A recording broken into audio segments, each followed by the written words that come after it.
Anthony? Hello.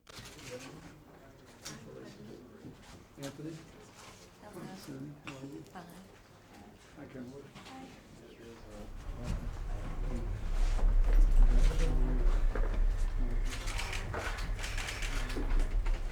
Okay, now, you guys are going to sit here, and I'm going to sit here. Okay? Well, it is my honor to introduce to you and to welcome to Teen Health Connection, President Clinton. Thank you, sir. I am John Johnston, the medical director here. Mr. Clinton, we have a number of kids in Charlotte and this country, and fortunately, most of these kids are healthy. They're healthy adolescents. Unfortunately, there are a significant number who are not healthy. Those that are not healthy are at higher risk for either death or for complications, medical complications in teenagers that actually go right on up through into their adult life, and they're not able to function to the best of their ability. Interestingly, if you go back just 60 years, 3/4 of teenagers' deaths were due to organic causes, meaning like infections, congenital problems. In 1995, it's flipped. And so what you'll see now, 3/4 of the deaths in teenagers are due to high-risk behaviors. Those high-risk behaviors are such as substance abuse,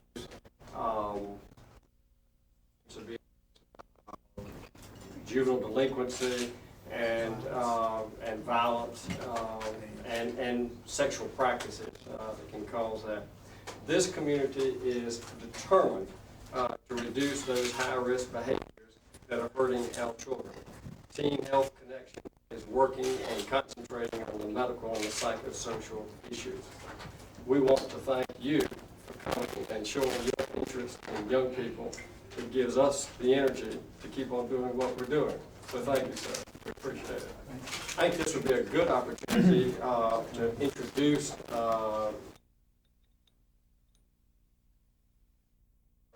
Barbara Ziegler. Will have a few comments after that. All right. Let's start off with some introductions. Aisha? Aisha do. Lakeisha Howard. I'm a parent, Mary Coleman. Prince Wright. Kim Taylor. Simeon. Anthony Lockmore. Felissa Bell Turner also. Monique Harris. Albert Goldie. Hi, I'm Barbara Ziegler, and I'd like to welcome you as well, Mr. President. This is a absolutely thrilling day for all of us. We're just so excited that you have the time to spend with us from your busy schedule and honor us with this visit, and I welcome the press as well and parents.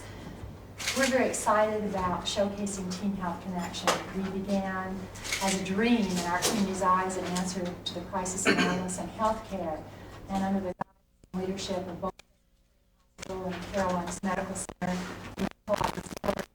and the Junior League of Charlotte, this dream became a reality. And we opened in February of 1992 as a unique public-private partnership with a board of directors and medical advisory board setting policies and procedures, what was going to happen with the young people here, and also a teen advisory board, which makes us a little unique. The teens painted that beautiful mural that you see on the wall one Saturday morning with the help of the artist Joanna Hayes, but they actually did all the painting themselves. And we then proceeded to hire staff and open this clinic officially, as I said, February 1992. Our growth has been phenomenal. We just are bursting at the seams and just finished a renovation with help, also community partnership help. We've been able to engender tremendous community support, both with local physicians donating things, with banks, with foundations, with individual donations and fundraisers, so that we can continue to do what we do best, which is provide this comprehensive health care for adolescents. So we're excited. We're working closely with the hospitals as we enter the era of managed care here in North Carolina, and hope that we can take this model. We're seen through the state as a model, and I think this is something that can happen other places too. Maybe not exactly the same, but there's parts of it that can work. And it's very cost effective. It keeps all these young people that do not have health care out of the emergency rooms. And it's a good place for them. It's committed folks who are willing to leave private practice, as Dr. Johnston did, and be with young people who know that he really cares. So we're looking forward to possibly growth and continuing our fundraising efforts to do what we think we do very well. And again, we thank you for being here. I want to explain to all of you why I came here, and then I want you to talk to me a little bit. I spend an enormous amount of my time, as you might imagine, trying to do things that I believe will help our country meet the challenges we face today so that young people will have a better future. And it's obvious to me that even if I do the best job I could possibly do in having good economic policies, even if we do everything we can at the national level, say with passing an anti-crime bill or a welfare reform bill, even if I keep the country strong in terms of its national security relation with other countries, unless young people have good, healthy, constructive lives at the grassroots level, the things that I do will not succeed in giving you the future you deserve. And I've been talking a lot in the last few weeks about how we can bring the American people together to get over all these partisan and other racial and income and regional divisions in our country and try to bring people together to solve problems. And every time I get a chance, I tell people, look, there's not a problem in this country that hasn't been solved by somebody somewhere. And so I pledged a few weeks ago when I started doing this, that as I traveled around the country, in addition to giving speeches and talking to people, like I just talked to this big Baptist convention, I would actually go and visit places where people were solving problems and helping other people live their lives, to try to highlight it so people in other parts of the country would see it and say, hey, I can do that too. Hey, you know, our kids can do better off too. We can deal with this. So that's really why I'm here. And so I want to give you the chance to educate me about what you're doing and what you think, maybe what else others like me could do to help you more. And I want, through that, to give you the chance to educate the country about what you're doing so that people in other places that may not have a facility like this will take heart and maybe do the same thing. So that's why I'm here, and however y'all want to handle this, I'd be glad to. I just want to listen. Well, we're happy, and we thought there might be one or two that would like to just open up with something they'd like to share. Alicia, did you want to do that, or Fran? Well, I think that Teen Health Connection is just great. Like she said, it keeps you out of the emergency room. Because before I came here, I was too old to go to a pediatrician and still too young to go to a regular doctor. So when I just had the chicken pox, I had to go to the emergency room just to get treated. And not only does it help out with physical, they help you. They provide information that otherwise you just wouldn't get, and I think that helps a lot. Now, my situation, I've been with Teen Health Connection for a while. Me and Dr. Johnson has been through it, especially with my diabetes. I believe that before I went to diabetes clinic, I believe that Dr. Johnson is, he's, along with my father, has helped me control it. And I've also been here numerous of times. I was in school for a little accident and kind of sewed up my eye here. And, we kind of talked about that. And they don't also heal your, hurting moments, but they also heal your, not your physical, but they also help you work out with what hurts inside. And that's why I like my Teen Health Connection. They're there to help you in a time of need. I mean, if you can't go to your school counselor, if you can't go to, a teacher or your mother and dad, come to Teen Health Connection. They'll actually sit down with you. They'll talk to you in a way. They'll get down to your level. If you're hurting, then they won't hurt with you, but they'll show you that you don't have to keep hurting like this. If you need some help, let me know, and I'll, along with you, help you to solve the problem that you're having. And that's what Teen Health Connection is all about. They're here for the kids, for the little ones and the big ones, I think all of us has a little kid inside of us sometimes that cries out for a little help, even every once in a while. You, most of these young people who come in here have no health insurance? A number have Medicaid, a number are on sliding fee scale, which means that there's a minimal amount that they pay. But most of them don't have private health No, insurance? it is, No. no, sir. So they're either Medicaid eligible or they just pay whatever they can? Right, exactly. That's, Mr. Flynn, I also wanted to thank you for what you did for the foster children and for welfare. Because if it wasn't for what you did, most of us wouldn't be able to come here, wouldn't be able to have Medicaid. I think that, I'm glad you said that, because that's one of the big issues. We're trying to save that program in this Congress. And the proposals for the cuts in Medicaid, most people think of Medicaid as just some sort of vague welfare program, so as if we could just cut any amount of money out of it and it'd be all right. But 2/3 of the Medicaid money in our country goes to take care of older people and disabled people who live in nursing homes or other care facilities. And the other third goes to people like you, to children.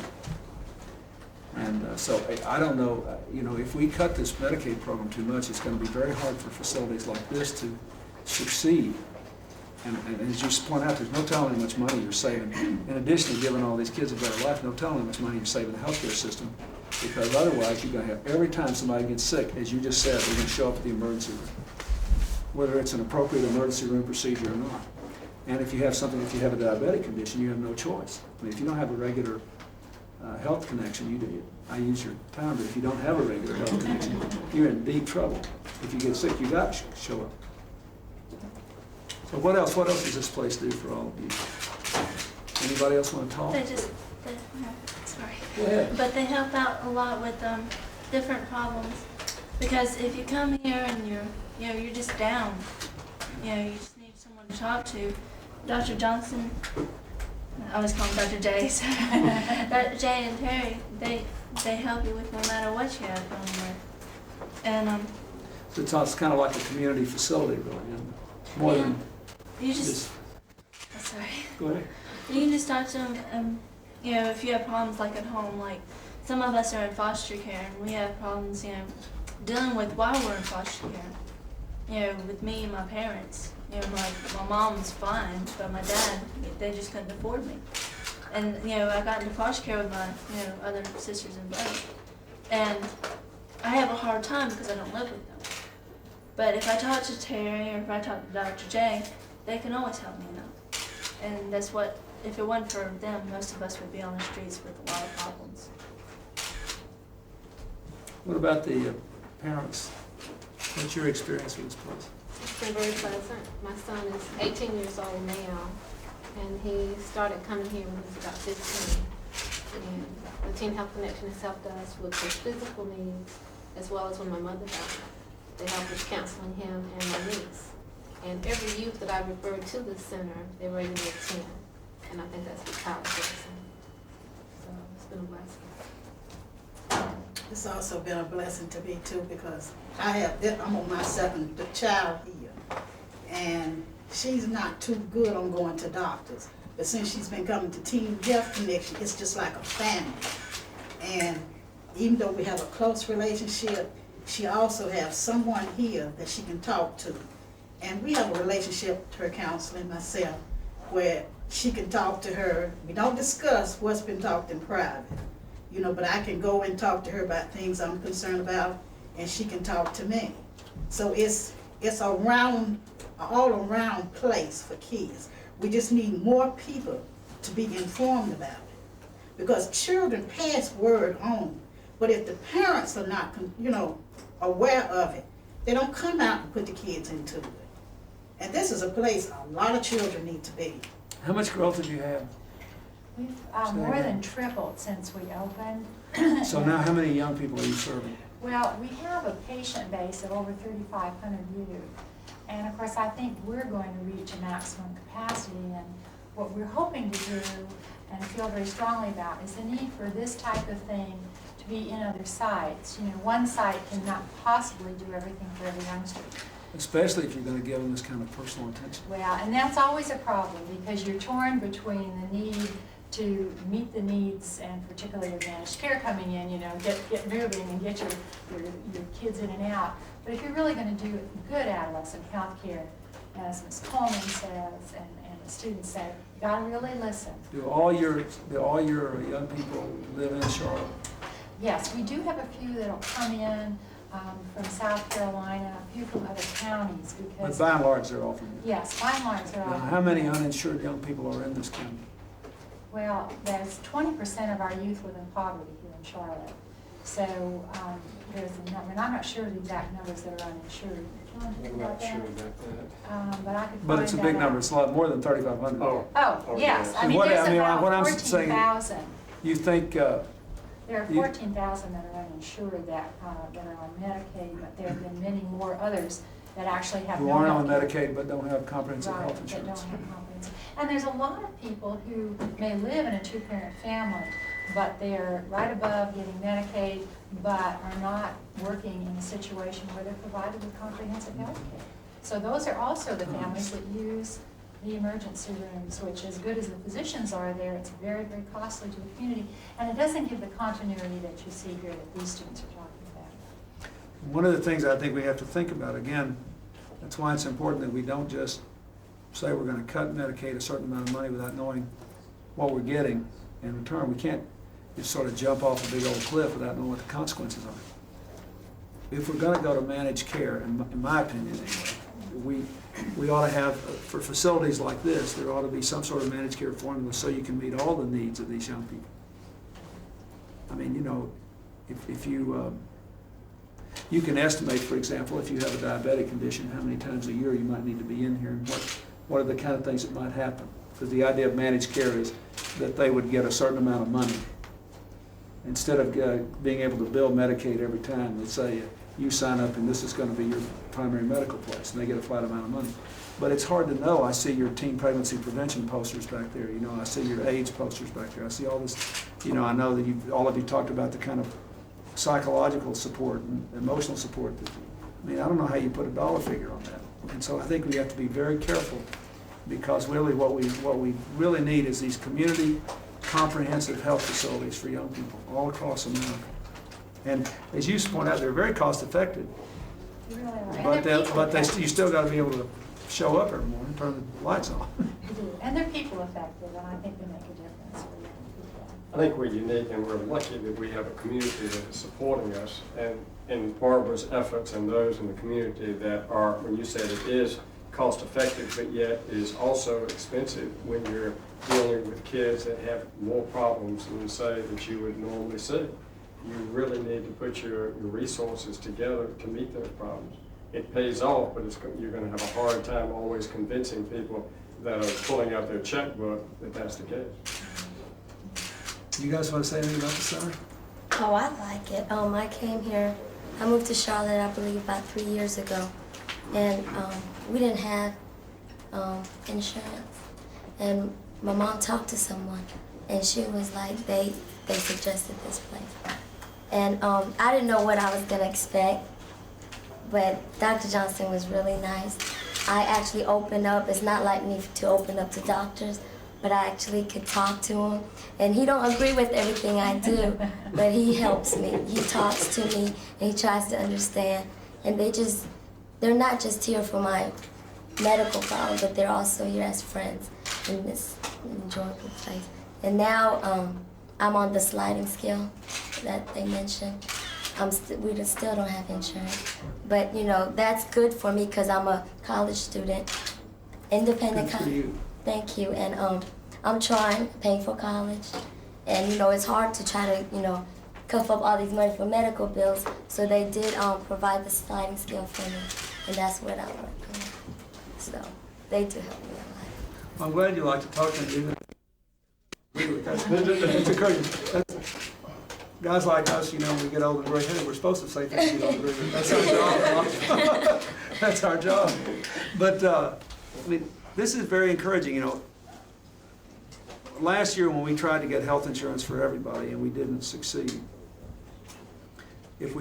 that's the system every other country has. If we're not going to have that system, then the only way we can do right with the children of this country is literally to make a facility like this available to every child in America. There is no other alternative. You either have to have everybody have a health insurance policy, or you have to have a community comprehensive health facility like this, where Medicaid covers the poor kids that are at low enough incomes, and everybody else is on some kind of sliding scale, but nobody gets turned away. Those are the only two ways known to humankind to serve all young people, and every young person needs to be able to get health care. What about you, Anthony? Well, the program for me, it gives me like someone to talk to, because like at home, I have different problems with my mother and my father and family problems. I can't go and talk to my mother about a problem that I have with my father, because, you know, like they husband and wife, they gonna click against me regardless. So I come here and I talk to Miss Melissa, and she don't give me advice. She let me know and help me think of options that I have to make better plans for the future. So I won't just, you know, make a decision and pay for it later. So she helped me a lot. That's really important. You know, one of the biggest problems with all over America with young people today is trying to make sure that all of our young people stop and think before they make decisions or say or do things that they'll later regret. And it's a general problem. And it's a bigger problem today than ever before, not only because a lot of young people have difficulties at home, but also because we live in a world where things happen so fast. This whole, that young people, I keep being exposed to television where, you know, you see whole life stories in these 30-minute programs, or you see all these, there are a lot of things that have happened that have changed the way we think. And I think that every young person needs some place to talk to somebody that basically gives you permission and gives you the ability and strength to stop, look, and listen before you make a decision that you make regret. That's really important. I mainly come here to talk to the counselor because I have like a lot of peer pressure and things, and I come here to talk to the counselor, Melissa, and I tell her my problems, you know, because I sometimes can't tell them to my mom. But I tell her mostly, you know, about things that's going on in my life, and she listens, and she can tell me, you know, what I should do and what she thinks I'm going to do. You know. Let me ask you something. Do you think most young people who come here feel more comfortable, for example, talking to the counselors here than they would at the school they attend? Yeah. Yes. And why do you think that is? Because at school, I wouldn't trust the school counselor because they're friends with the staff, and over here, I trust them over here. And So you mean so if something was bothering you that had to do with school, you think if you shared it with a counselor, they might violate your confidence and make it hard for you to feel like you were making any progress?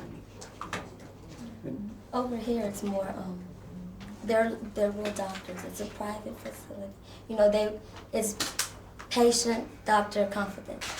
They won't let your parents out unless you want to. If it was a school counselor, if they think to their best judgment that the parents should know, then they would go ahead and tell them without the student's permission.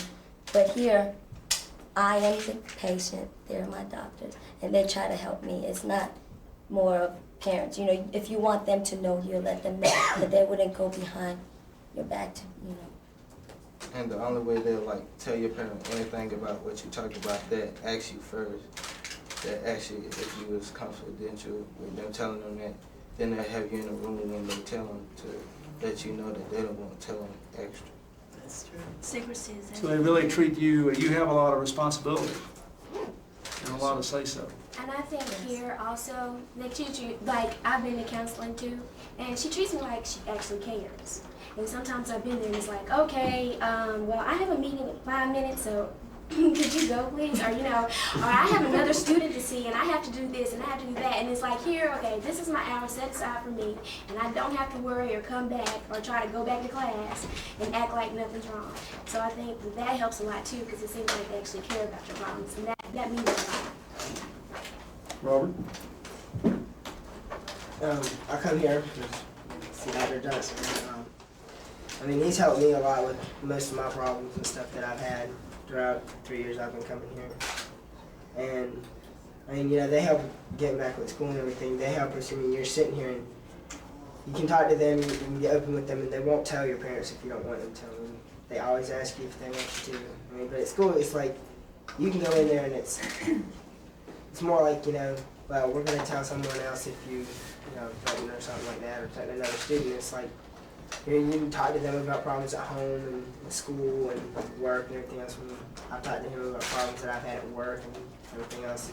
I mean, he's helped me get my grades up in school, which is really amazing. I have the worst grades. What grade are you in? I'm going into it as well. So And where do you work? I was working at PD Quicks, but I lost that job. Yeah, pretty good.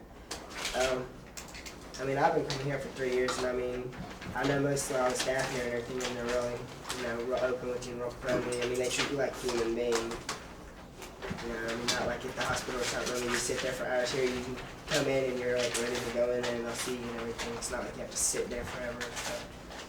So they're real friendly here.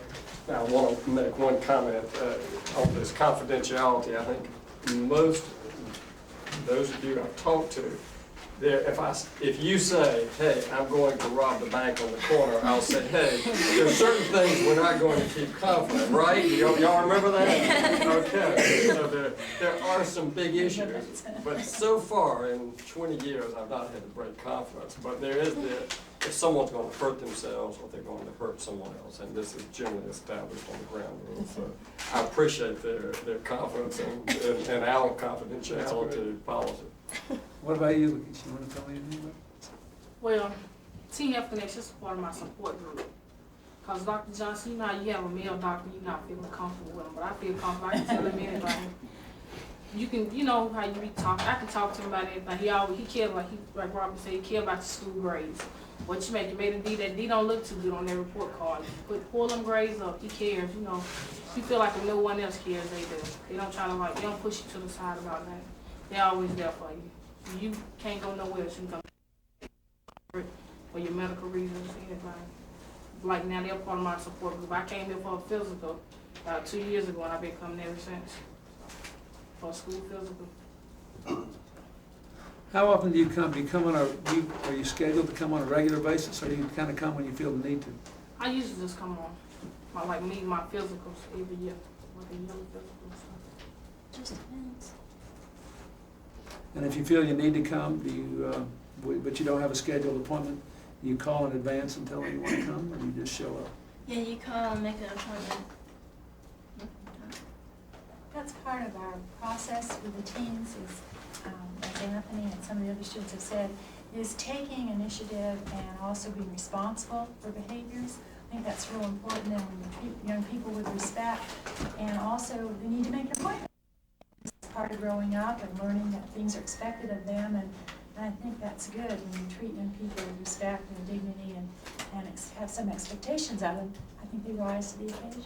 And you have a council, right? A teen council in place. What do they do? We have a youth, a teen advisory board, and well, the very first thing they did was to change the name of this place, which was originally Mecklenburg-Allison Health Center, and they went, oh, that's terrible. Yeah. And so we had to go through changing corporation papers, all those wonderful things early on. They painted our mural, they helped decide what colors to paint the walls, they decide staff should wear uniforms, they decide what magazines we have in the clinic. They also help us with, told us what stations we should listen to, and yeah, it's like, this is the music we like, not what you like. Because when I come in on the weekends, I change them. They go, oh, we know she's been here because she's changed the station. They also help us with our fundraising. When we do fundraising things, they've been there, they help, for the Cokes and set out things. And they also speak for us. They developed a wonderful 4-minute video. And it was done by the teens with the help of a producer that worked with them a little bit. They went to a junkyard right outside Charlotte because they said their theme was, if you don't take care of your bodies, they're going to end up looking like these junky old cars. And they start out opening up this video, sitting on an old junk school bus. And it's great. We would think they were professionals. In 4 minutes, and boy, it's terrific. And they speak from the heart. Just a group of young people talking about why they like it and why it's important to take care of your bodies. And I think the other thing that I'm so excited about you being here, so many times we as adults and as parents, we talk to our kids and we tell them what we think they ought to hear. And for you to take the time and listen, I think all of us, and just a message I guess I like to give to other people is to listen to our kids because they have good things to say. And we need to listen to what they have to say. So it's wonderful. I've never learned anything when I was talking. That's exactly. Or rarely. Once in a while I get a new idea when I'm talking. Usually when I'm listening, I'm learning. Yeah. just wanted to say, like she did, that Medicaid has helped. Because we were even going to stop coming here because I didn't have enough money. Because my mom, she was working, but then she's going to be a lot of kids who can't come to the doctor because they want to balance the budget. And I'm not saying that that's a good, I mean, not that, you know, that's really important too, but I think that if you don't take care of your kids, then we're not going to have anything left anyway, because we're not going to be there. Let me ask you something. What are your other funding sources besides Medicare and the payments people make on a sliding scale? What We have else? Medicaid, the sliding scale Medicaid. payments. We also have a county contract. We have tremendous support from Carolinas Medical Center and Presbyterian Hospital, who, through a grant that we were able to purchase this building, and they now own it. And so we're here.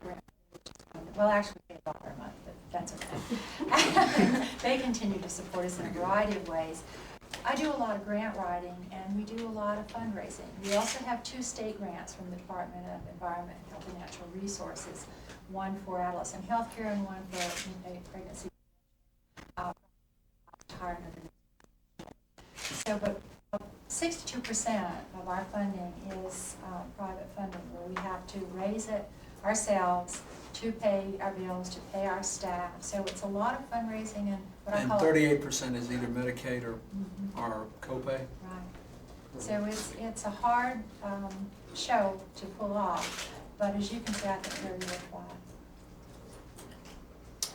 And I think unless anybody else has And it's so cost effective. You know, it's a funny thing to say, you can't put a dollar value to it. And you can put a dollar value to how much more it would cost if Prince had to go to the emergency room to deal with diabetes. You can't put a dollar value to what all the things you really tell me you care about. And, you know, the way people make you feel that you can talk to somebody. But I know this, that a whole lot more of you will have successful lives as a result of this place. And the rest of us, you know, if you don't make it, it's not good for us either. That's the point you were making. And we pay a terrible price for it. It's been very encouraging. And I thank you for taking time to talk to me. And thank you, Barbara. Thank you, Doctor. And all the staff back there. Mr. President, and your staff, and for everyone that's made this possible. We are just been thrilled to have you here. And So I'll be talking about this place all over the country. You may have to put on a show for some other people. You can't go here. I may run some other people down here. well, we're very good. Sure. I just want to say one thing. I know that you have a teenage daughter, right? I don't mean to sound bad or anything. I just wondered if you could help the foster kids to make everybody see that, we are here and we do need help. Just like, because everyone's real short on staff everywhere when it comes to foster care. What you said to me is important. I'm going to go back and look at this proposed budget and see how it deals with all the foster care issues. Because it is real important to me. Not only because I have a teenage daughter, and I stayed up past midnight talking with last night about all the things that were on her mind. But also because there are, we really need to make this foster care system in our country work better. And as you know, most kids on foster care don't even have, a lot of them at least don't have the option of even maintaining contact with their parents and don't even know who their parents are. And there are a lot of real problems with the way the foster care system works. So you made an impression. I'll go back and do a lot of work on that. I'm a foster child myself, and I know how she feels. I've been in the program now 6.5 years, and I know what it is being a foster child. I know what my mother is, I know what my father is, but Did you ever want to be put up for adoption? At one time I thought about it, and then I realized, I said, well, it was a long choice. Sometimes I thought about it. I have, but I wondered, how my mom would, look Deal at with it. it. Yeah, and she was the one. She did what she did. I have I have always forgiven my mom for what she did. I mean, But some, there's some children in foster care now who, well, I'm not gonna forget my mama this because she, left me out. It doesn't matter. She took you in her womb for 9.5 months. What was then happened. Now you shouldn't dwell in the past. I have never dwelled in the past. Yeah, sure. I got in foster care when I was about 12 years old. You're 18 now? I'm 19 now. I think it was 12. But I'm 19 now. I start college September 5th. I'm going to Central Piedmont scot-free. I have to pay for one book. And this is cause I've had, a lot of backup, especially my father. Rick Massey, he's my foster father. But he has, with me and my diabetes, he's stuck there for me. He's helped me out through a lot. And some of these, kids now in foster care, they think that the foster parent don't care about them. But, A lot of them do. a lot of them do. And if that child would sit down with their foster parent and see all the things that they have to go through, they'll realize, he or she is trying to help me. And I've received a lot of help, especially in my medical condition. Kimberly, what do you think I need to worry most about in terms of the help that foster kids need? Well, I think that, in the health of the foster kids, to make sure, please don't let them cut the budget, take out the money, because each day more and more kids are coming into foster care and they need that money, because the foster parents, they're all wonderful, but they can't all afford it by themselves. And I think, that the world, the nation needs to understand there's more to, there's more to meets the eye. There's a lot of kids that need a lot of help. And if the foster parents are going to take the responsibility to try to do a good job, at least the rest of us can take the responsibility for the health care. That's what you're saying, right? Basically. Mr. President, I like it. we're going to wrap this up. I understand from the back. I'm having a great time. Whenever I start to have a good time, I always supposed to go somewhere else. We thank you again. Thank you, sir. This has Very been a much. Thank you. wonderful opportunity to showcase Teen Health You Connection. guys are great. I feel better about my country. Very special. As we grow Hang old, in we're there. going to have good people, young people taking care of us. And thank you again for giving us this opportunity to showcase Teen Health Connection and to listen to some of our most important citizens. Thank you. Well, you're terrific. Appreciate it. Thank you. Bless you. Thank you. Good luck to you. Good luck to you. Thank you.